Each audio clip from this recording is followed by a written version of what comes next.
নমস্কাৰ বন্ধু বান্ধৱীসকল, স্বাগতম জনাইছো সকলোকে জ্ঞানৰ ভঁৰাল ইউটিউব চেনেলটোলৈ। এইটো ভিডিঅ'ত আজি আমি আলোচনা কৰিম যিটো office of the district mission coordinator Samagra শিক্ষা কামৰূপৰ তৰফৰ পৰা নটিফিকেশ্যন ওলাইছে জব ভেকেঞ্চিৰ। টিচাৰৰ ভেকেঞ্চি হয়, কেনেকে এপ্লাই কৰিব, কি কি আছে গোটেইখিনি কৈ দিম। ইয়াত কোনো ধৰণৰ লিখিত পৰীক্ষা নহয়, ডাইৰেক্টলি ৱাক ইন ইণ্টাৰভিউৰ জৰিয়তে চিলেক্ট কৰা হ'ব। কেনেকে এপ্লাই কৰিব সম্পূৰ্ণ এই ভিডিঅ'টোত মই কৈ দিম, আৰু জব লোকেশ্যন কি হ'ব, কেনেকে ক'ত কি কৰিব লাগিব গোটেইখিনি সম্পূৰ্ণ এইটো ভিডিঅ'ত আপোনালোকে গম পাই যাব।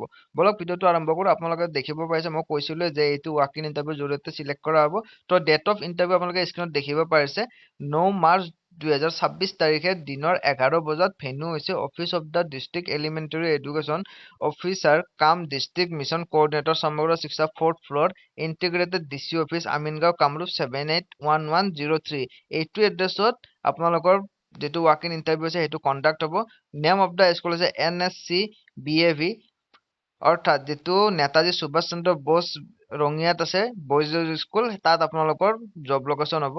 আৰু লগতে আপোনালোকৰ পজিশ্যন হৈছে full time assistant teacher, non residential, subject হৈছে হিন্দী, নাম্বাৰ অফ পজিশ্যন হৈছে এটা, আৰু কোৱালিফিকেশ্যন বিচাৰিছে যি graduate in arts from a recognise university with Hindi as a subject and qualified in UPHS TET and having BEd from NCT।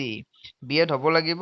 আৰু preference দিয়া হ'ব experience in teaching in UPHS level. যদি UP বা HS লেভেলত আপোনালোকৰ experience আছে তেনেহ'লে আপোনালোকে প্ৰিফাৰেঞ্চটো আগতীয়াকৈ পাব। আৰু এইটোত যিটো চেলেৰি হৈছে, চেলেৰি দিয়া হ'ব 13,000 টকা পাৰ মান্থ, আৰু এজ লিমিট দিয়া আছে বিল' 45 ইয়াৰ্ছ, অৰ্থাৎ 45তকৈ কম হ'ব লাগিব।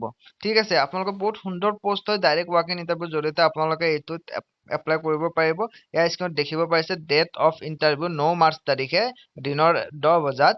আপোনালোকৰ ইয়াৰ ভেন্যু যিটো দিয়া আছে, ভেন্যু দিয়া আছে office of the district elementary education officer cum district mission coordinator Samagra Shiksha 4th floor integrated DC office Amingaon Kamrup 781103। এইটো অলৰেডি কৈ দিছোঁ মই। এইটো এড্ৰেছত আপোনালোকে যাব লাগিব ইণ্টাৰভিউৰ কাৰণে।